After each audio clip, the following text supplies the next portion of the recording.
nama Tuhan Yesus Kristus. Haleluya. Amin. Puji nama Tuhan. Haleluya. Haleluya. Puji Tuhan. Semangat yang luar biasa ya. Dengan kedinginan waktu masuk di ruangan ini karena hujan deras. Walaupun mungkin jumlahnya tidak seperti biasa. Tetapi sukacitanya itu melebihi kehadiran rata-rata ya. Puji nama Tuhan. Kenapa? Ada sukacita di saat kita memuji, memuliakan Tuhan. Bapak Ibu keluarga eklesia yang dikasihi oleh Tuhan, dalam perjalanan hidup ini pasti kalau bicara melewati yang namanya lembah kekelaman, setiap orang pasti merasakan bahwa kadang kayak ditinggal sendiri ya. Tetapi kita mau belajar dari kehidupan Rasul Paulus, mengajar bahwa ada saat ketika Rasul Paulus pun berkata bahwa Tuhan itu menaruh utusan iblis. Jadi ada utusan iblis ditaruh dalam hidupnya. Jadi seperti duri dalam daging dalam hidupnya. Itu tidak membuat dia menjadi lemah.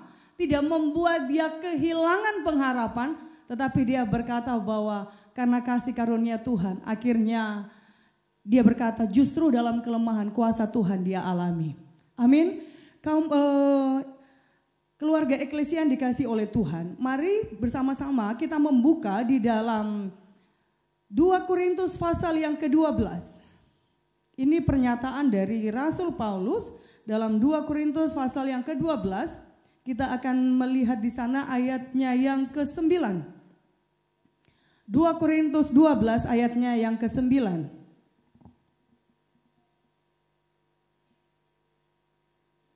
Firman Tuhan berkata, tetapi jawab Tuhan kepadaku, cukuplah kasih karuniaku bagimu, sebab justru dalam kelemahanlah kuasaku menjadi sempurna. Sebab itu terlebih suka aku bermegah atas kelemahanku, supaya kuasa Kristus turun menaungi aku. Saya pastikan tidak ada orang yang senang dengan setiap kelemahan. Ada nggak keluarga eklesia yang senang dengan mungkin di saat kita lemah karena sakit penyakit, mungkin kita lemah karena begitu banyak pergumulan, ada yang senang? Gak ada yang senang ya, gak ada yang senang.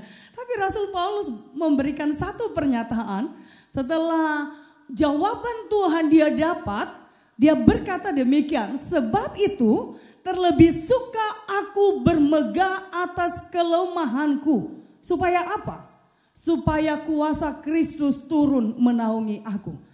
Ketika berbicara kuasa Kristus menaungi kehidupan Rasul Paulus, di situ Rasul Paulus akhirnya mengalami hal-hal yang luar biasa. Di balik keterbatasannya sebagai manusia, tapi di saat Tuhan panggil hidupnya, mulai kalau kita melihat mulai dalam kisah Rasul ya, ketika Rasul Paulus dipanggil oleh Tuhan dengan cara yang luar biasa, yaitu ketika dia hendak pergi ke Damsyik dengan tujuan apa? Dia meminta surat kepada ahli Taurat ya, supaya apa? Itu jadi pegangan buat dia. Jadi siapapun yang dia jumpai, baik itu laki-laki maupun perempuan yang mengikut Tuhan, yang percaya pada Tuhan, dia punya hak untuk membawa mereka kembali ke Yerusalem, atau mungkin sama seperti Stefanus akhirnya dibunuh, dirajam dengan batu. Tetapi ketika dia mengalami perjumpaan dengan Tuhan, akhirnya di situ membuat hidup Rasul Paulus yang tadinya namanya Saulus, di situ mengalami perubahan. Dan ketika dia mengikut Tuhan, ternyata waktu mengikut Tuhan langsung dalam sekejap pada saat itu matanya tidak bisa melihat. Tetapi dengan berjalannya waktu, dia menyadari bahwa segala sesuatu yang terjadi ketika ada dalam kendalinya Tuhan, ketika kasih karunia Tuhan ada dalam kehidupannya, memampukan dia untuk tetap terus melayani, mengiring Tuhan sampai akhir hidupnya. Keluarga eklesia yang dikasihi oleh Tuhan, mulai kalau kita lihat di dalam 2 Korintus pasalnya yang ke-12 ini ya, di sini kita melihat bahwa ada hal-hal yang Rasul Paulus sampai katakan ketika dia mengiring Tuhan. Sebenarnya kalau mau dibandingkan dengan rasul-rasul yang lain, dia punya pengalaman hidup mulai berjumpa dengan Tuhan secara pribadi. dia akhirnya dipercayakan sampai kalau Bapak Ibu membaca Alkitab ini, Bapak Ibu akan menemukan tulisan-tulisan yang ditulis oleh Rasul Paulus lebih banyak daripada murid-murid. Kenapa? Alami perjumpaan dengan Tuhan secara pribadi. Makanya dia berkata, aku harus bermegah di ayatnya yang pertama. Sekalipun memang hal itu tidak ada faedahnya, namun demikian aku hendak memberitakan penglihatan-penglihatan dan penyataan-penyataan yang kuterima dari Tuhan. Aku tahu tentang seorang Kristen 14 tahun yang lampau. Jadi 14 tahun yang lampau ya. Dia cerita seperti ini. Entah di dalam tubuh aku tidak tahu, entah di luar tubuh aku tidak tahu. Allah yang mengetahuinya. Orang itu tiba-tiba diangkat ke tingkat yang ketiga dari surga. Aku juga tahu tentang orang itu, entah di dalam tubuh, entah di luar tubuh, aku tidak tahu. Allah yang mengetahuinya tiba-tiba diangkat ke Firdaus dan ia mendengar kata-kata yang tak terkatakan, yang tidak boleh diucapkan manusia. Atas orang itu aku hendak bermegah, tetapi atas diriku sendiri aku tidak akan bermegah selain atas kelemahan-kelemahanku. Lihat, Rasul Paulus itu tidak bermegah atas apa yang dia alami, atas apa yang dia rasakan, bahkan dia alami ketika hal-hal yang luar biasa dia alami dalam perjalanan hidupnya.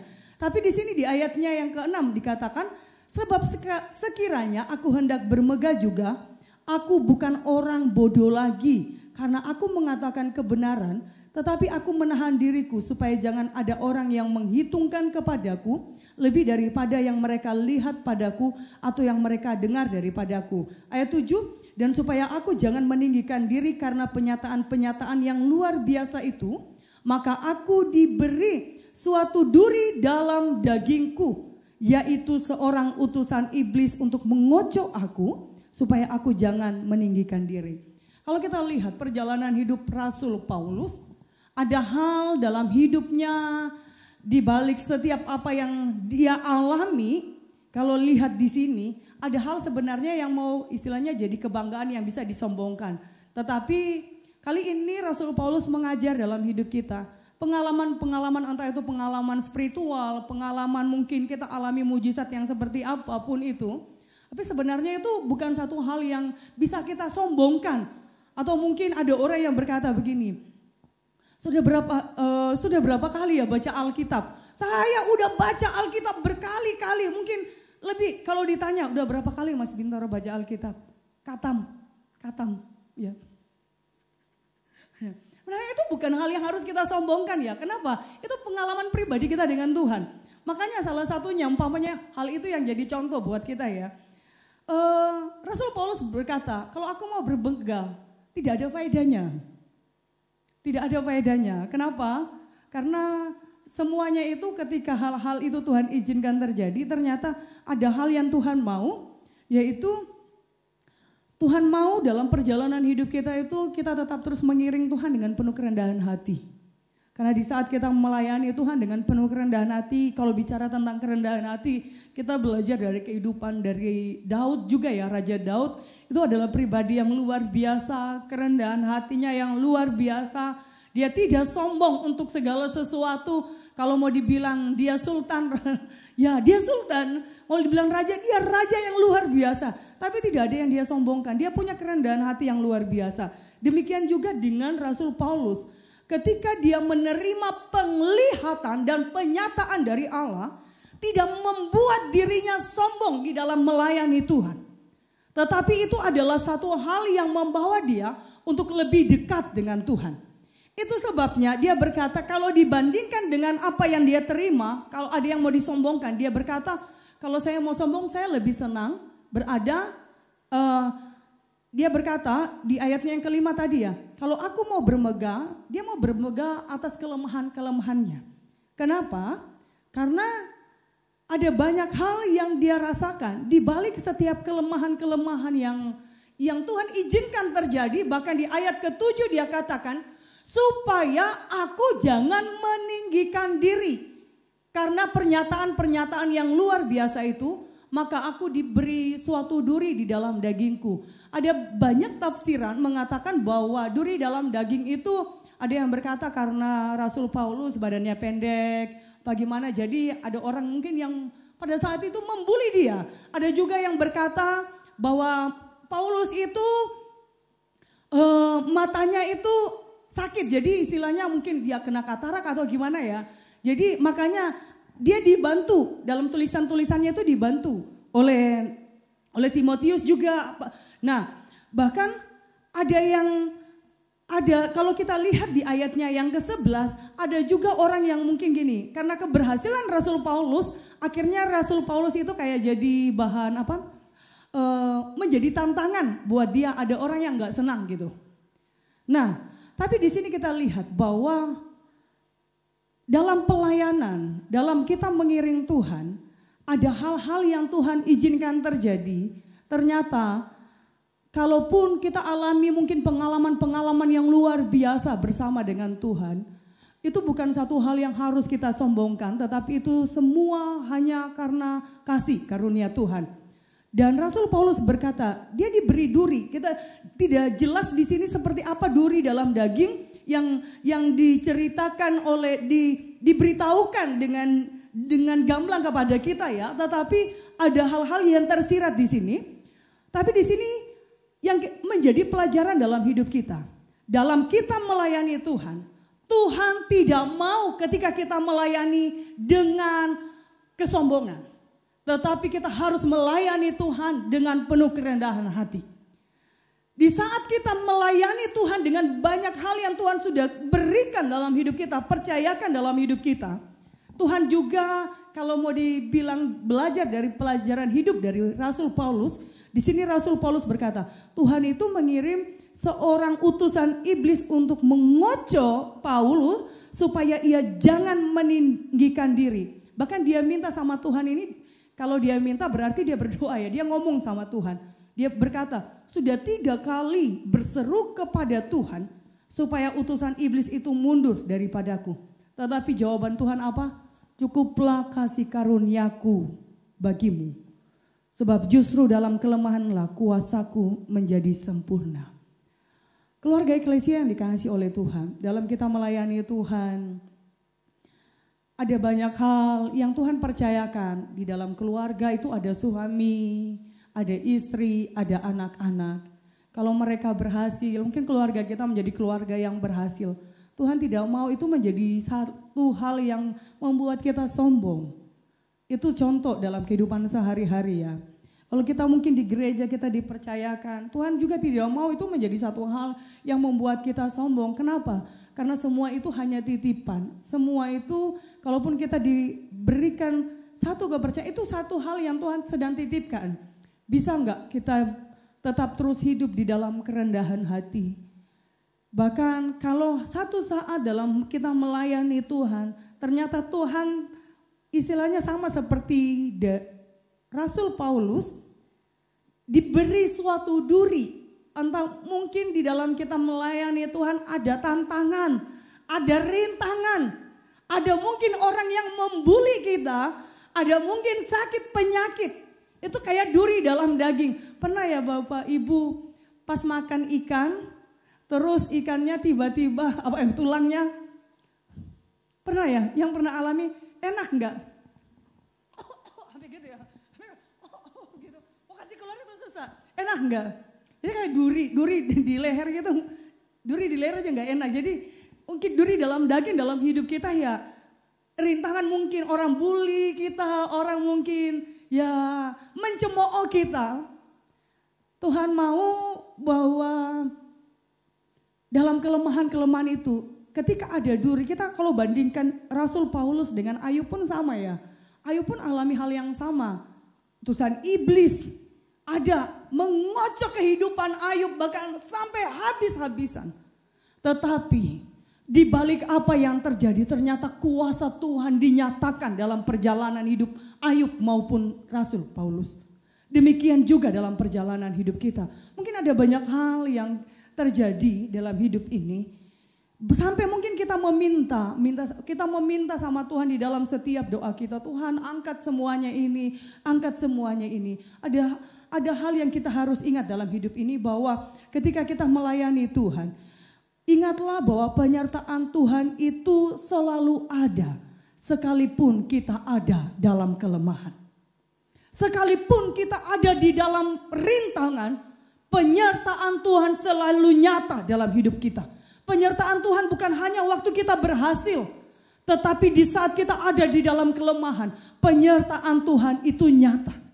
Bukankah Tuhan juga berjanji bahwa ketika Tuhan Yesus hendak naik ke surga, dia berkata dia tidak meninggalkan kita seorang diri.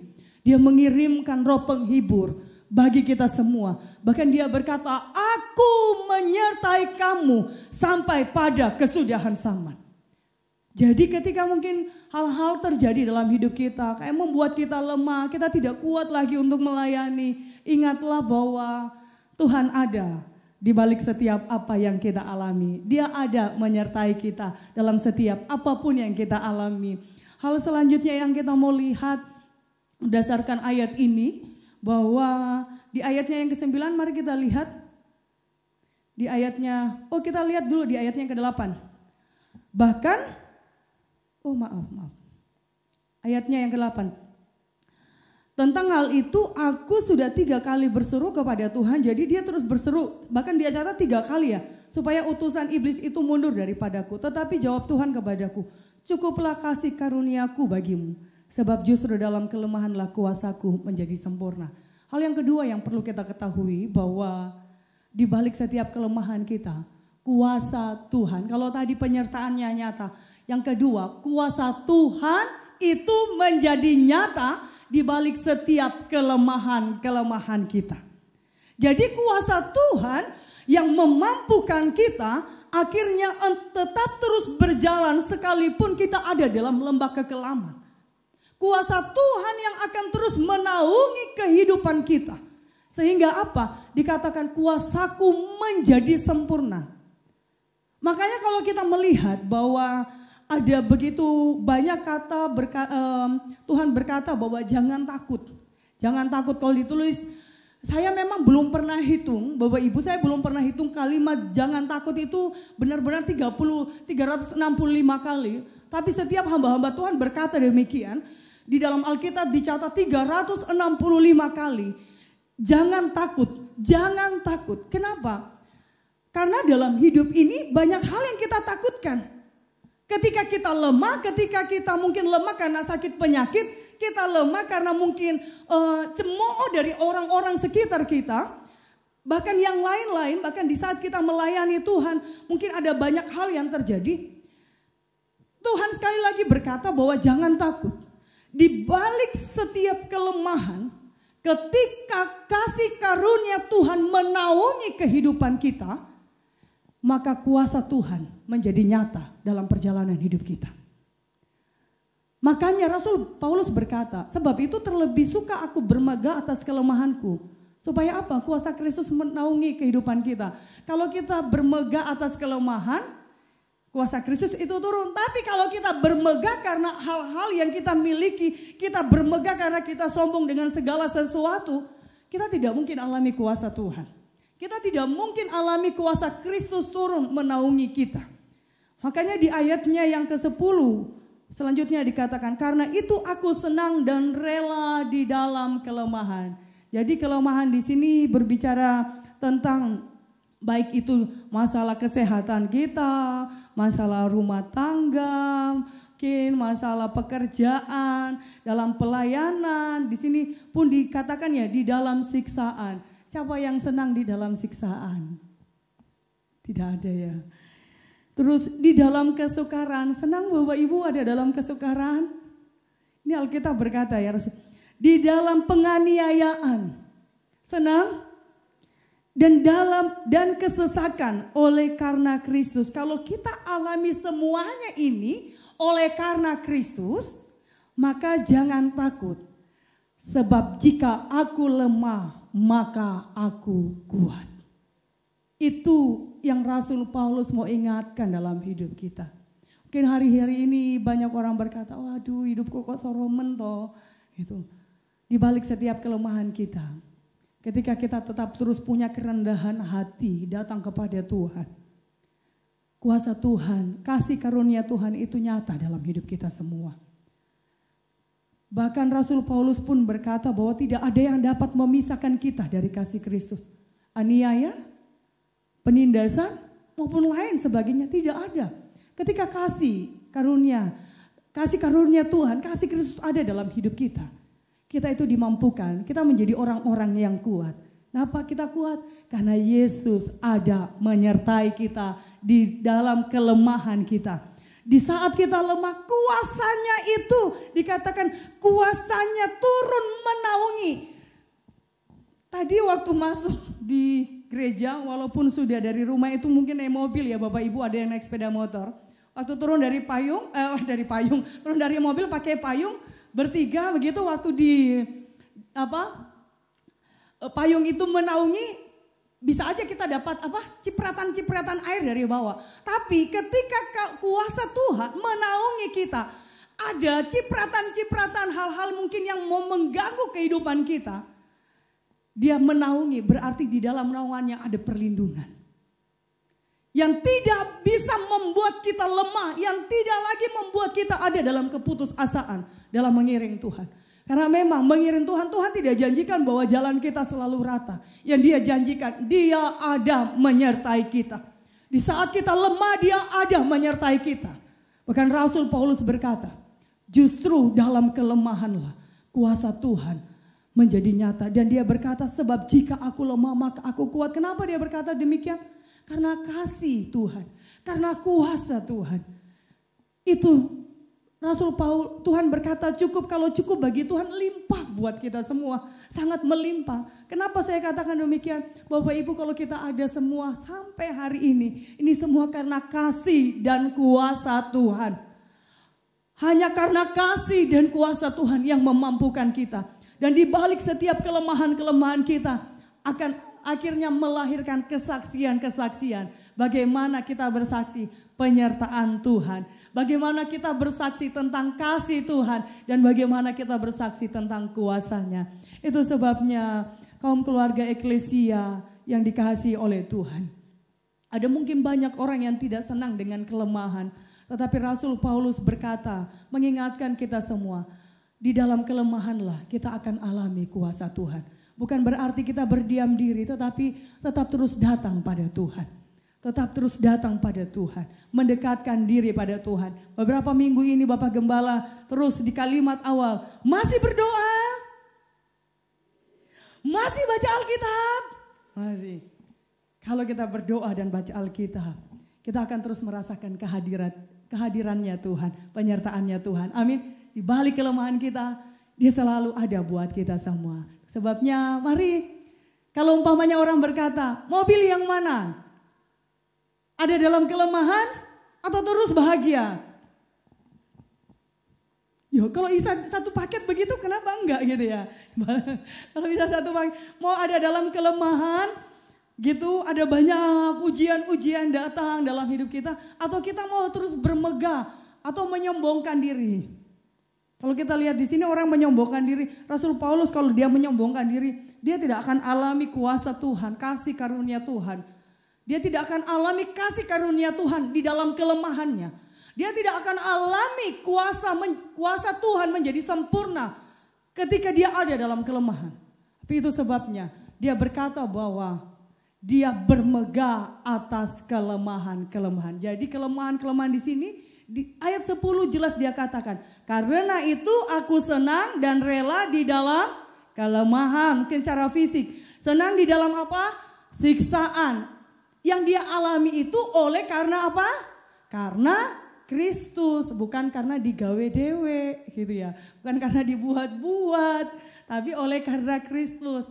Karena dia tahu jika dia lemah, dia kuat. Itu pun yang menjadi kekuatan kita buat malam hari ini, menapaki hari-hari selanjutnya yang Tuhan izinkan kita ada, kita nikmati. Segala sesuatu yang terjadi, ingatlah Tuhan tidak mau kita menjadi orang-orang yang sombong dan lupa sama Tuhan. Slogan yang terus dikumandangkan oleh Bapak Gembala, tetap berdoa. Orang yang berdoa berarti dia tahu dia butuh Tuhan dalam hidup ini. Tetap baca Alkitab. Kenapa? Kita harus baca Alkitab karena dari situ kita mendapat kekuatan Dan kita bisa mengerti apa yang menjadi suaranya Tuhan dalam hidup kita. Dan akhirnya kita sadari, sekalipun banyak hal yang merintangi hidup kita, kita tahu bahwa penyertaannya selalu ada buat kita semua. Di balik setiap kelemahan kita, kuasanya nyata bagi kita semua. Tetap terus kuat karena Tuhan ada bersama dengan kita. Puji nama Tuhan, firman Tuhan sampai di sini. Dan kalau kita lihat bahwa Rasul Paulus dalam pelayanannya, sekalipun dia ada di dalam ada saat dia ada hal yang dia khawatirkan, masalah hal-hal yang dalam pelayanannya, dia kembali datang kepada Tuhan.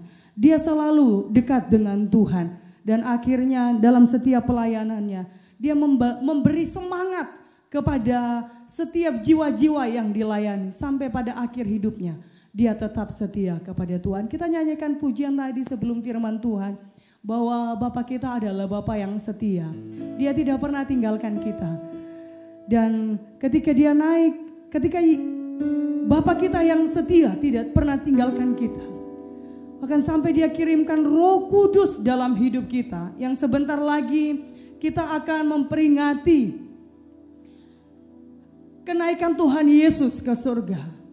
Bahkan setelah itu kita akan masuk di dalam doa dan puasa. Kita menjadi orang-orang yang mau bertekun untuk menerima janji Tuhan. Apakah janji Tuhan itu akan kita alami? Ya, ketika kita tetap terus bertekun. Sekalipun ada di dalam kelemahan, kita akan menjadi pribadi-pribadi yang kuat. Karena roh daripada Allah, Roh Kudus akan terus ada buat kita semua. Terima kasih Tuhan. Mari sama-sama kita bangkit berdiri, Bapak Ibu keluarga Eklesia. Terima kasih.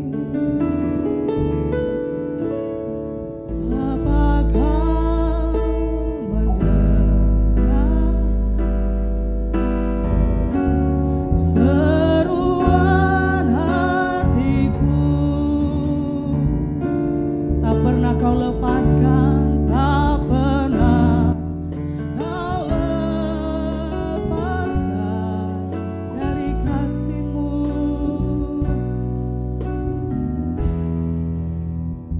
Lewat lembah kelam, lewat lembah kelam,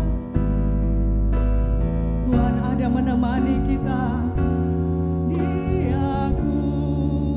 Roh-Mu bekerja, Roh-Mu bekerja selalu untuk kebaikanku, untuk kebaikanku. Mengalir kuasa dari tempat maha tinggi, Bapa kekal mulia Kau hadir.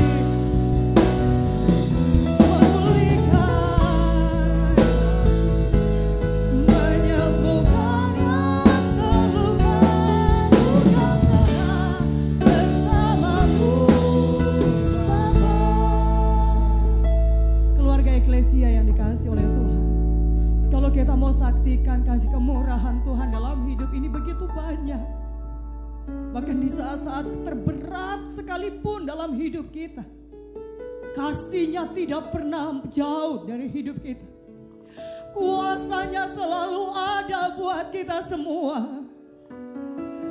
Dia selalu ada dalam hidup kita. Rasul Paulus berkata, sebab itu kalau aku mau bermegah, aku bermegah atas kelemahanku. Kenapa? Karena cukup kasih karunia Tuhan. Ketika Rasul Paulus berkata, dia meminta pada Tuhan, Tuhan angkat duri dalam daging ini, angkat utusan iblis ini. Tapi Tuhan berkata, cukup kasih karuniaku bagimu. Cukup bagi Tuhan limpah buat kita. Dan Rasul Paulus, dia benar-benar mengalami kasih karunia Tuhan dalam pelayanannya, dalam hidupnya. Dia berkata bahwa kuasa Tuhan menaungi hidupnya. Sekalipun banyak hal-hal yang mau melemahkan hidupnya, Dia tahu ada kuasa Tuhan yang menaungi hidupnya.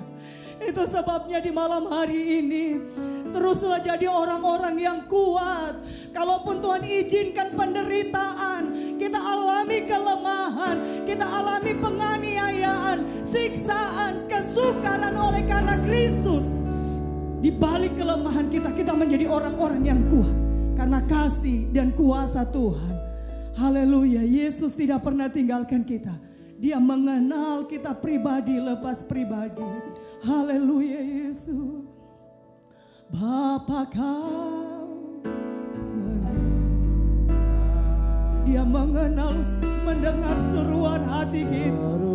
Jangan pernah berhenti untuk berseru kepada Tuhan. Tak pernah kau lepaskan dari kasih-Mu, dari kasih-Mu. Lewat lembah kelam, lewat lembah. Ini yang dilakukan Bapa dalam hidup kita. Dia menemani hidup kita. Dia menyertai hidup kita semua. Roh-Mu bekerja, Roh-Mu bekerja selalu untuk kebaikanku, untuk kebaikanku. Mengalir, mengalir kuasa dari tempat maha tinggi. Bapa kekal mulia, Kau hadir di sini. Tuhan hadir saat ini, memulihkan hati, menyembuhkan yang terluka. Bukan anak bersama-Mu, Bapa. Mengalir kuasa. Dengan kasih Kristus, Bapak Pendeta Hesli Rangkum akan menutup kita dalam doa. Bapa kekal mulia, Kau hadir di sini, memulihkan hati, menyembuhkan yang terluka. Bukan tenang bersama-Mu. Sekali lagi, mengalir kuasa dari tempat maha tinggi. Bapa kekal mulia, Kau hadir di sini, memulihkan hati, menyembuhkan yang terluka. Bukan tenang bersama-Mu, bukan tenang, bukan tenang bersama-Mu. Bapa, bukan tenang, bukan tenang bersama-Mu, Bapa. Haleluya, haleluya, haleluya. Ini yang kami perlukan ya Tuhan, yaitu kuasa Roh Kudus-Mu untuk terus mengalir dalam kehidupan kami pribadi lepas pribadi kami. Karena hanya dengan kekuatan kuasa Roh Kudus-Mu, kami dapat menjadi pribadi-pribadi yang memiliki kerendahan hati di hadapan Engkau. Memiliki kerendahan hati kepada saudara-saudara kami. Memiliki kerendahan hati kepada anggota keluarga kami. Kami tidak bangga dengan apa yang telah kami terima. Kami tidak bangga dengan apa yang telah kami capai. Tapi kami belajar Tuhan punya kerendahan hati. Sama seperti Rasul Paulus yang boleh kami dengar, kami boleh belajar di malam hari ini. Sekalipun Rasul Paulus adalah seorang yang dipakai oleh Engkau dengan luar biasa. Tetapi Tuhan, dia memiliki satu kerendahan hati, di mana Tuhan dia menyadari bahwa segala sesuatu yang dia miliki bukan karena dia, tetapi hanya oleh karena anugerah-Mu, hanya oleh karena pemberian-Mu dalam kehidupannya ya Tuhan. Biarlah Tuhan kami boleh menjadi pribadi-pribadi yang memiliki kerendahan hati. Sebagai seorang suami, sebagai seorang istri, kami memiliki kerendahan hati satu dengan yang lain ya Tuhan. Dan kami percaya ketika kami dalam rumah tangga kami belajar hidup dalam kerendahan hati, Kami percaya berkat-berkat-Mu Engkau akan berikan kepada setiap keluarga-keluarga kami ya Tuhan. Berkati hamba-Mu yang telah menyampaikan kebenaran firman-Mu. Engkau pakai Tuhan dalam tugas pelayanan Engkau percayakan di tempat ini. Bahkan dimanapun hamba-Mu melayani Engkau, biarlah urapan kuasa Roh Kudus terus ada dalam depan hamba-Mu. Bahkan keluarga rumah tangganya, pekerjaannya diberkati oleh Engkau. Terima kasih Bapa. Setiap kami keluarga muda Eklesia yang sudah hadir di malam hari ini, apapun pergumulan-pergumulan kami tetap serahkan ke dalam tangan-Mu. Engkau terus memberkati setiap keluarga-keluarga muda Eklesia. Berdoa bagi anggota keluarga mereka yang tidak bersama-sama dengan mereka, dimanapun mereka bekerja, baik yang ada di tempat ini, di luar kota, di luar pulau, bahkan pun di luar negeri sekalipun. Engkau Tuhan yang akan menolong dan memberkati setiap anggota keluarga kami. Terima kasih Bapa. Saudara-saudara kami yang tidak sempat hadir malam hari ini, kalau mungkin ada mereka dalam keadaan sakit, Tuhan akan jamah pulihkan, sembuhkan mereka, sehingga Tuhan di waktu-waktu yang akan datang kami boleh dapat berkumpul bersama-sama untuk beribadah. Memberkati setiap pelayan-pelayan yang telah melayani Engkau, pakai terus mereka dengan talenta-talenta yang Kau percayakan Tuhan. Terima kasih Bapa, terima kasih Tuhan. Kalau sebentar kami akan pulang tinggalkan tempat ini, biarlah Engkau terus menyertai kami sebagaimana kami boleh tiba dengan selamat. Bila ketika kami pulang dari tempat ini, penyertaan dan perlindungan-Mu terus kami alami dalam depan kami. Pertemukan kami dalam ibadah-ibadah yang akan datang. Sama-sama kami menikmati lawatan dan hadirat-Mu. Sebelum kami mengakhiri ibadah kami angkat kedua tangan kami. Kami terima berkat daripada Engkau. Bapak Ibu yang dikasih dalam Tuhan, pulanglah, terimalah berkat-berkat anugerah rahmat yang limpah dari Allah Bapa. Cinta kasih kemurahan dari Tuhan Yesus, pertolongan, penghiburan, sukacita, damai sejahtera, persekutuan dari Allah Roh Kudus akan terus menyertai kehidupan kita. Mulai malam ini, besok, bahkan sampai selama-lamanya, sampai Tuhan Yesus datang pada kali yang kedua. Kita terima berkat ini dan mengakhiri ibadah di malam hari ini. Alaskan doa di dalam nama Tuhan Yesus Kristus. Haleluya. Amin.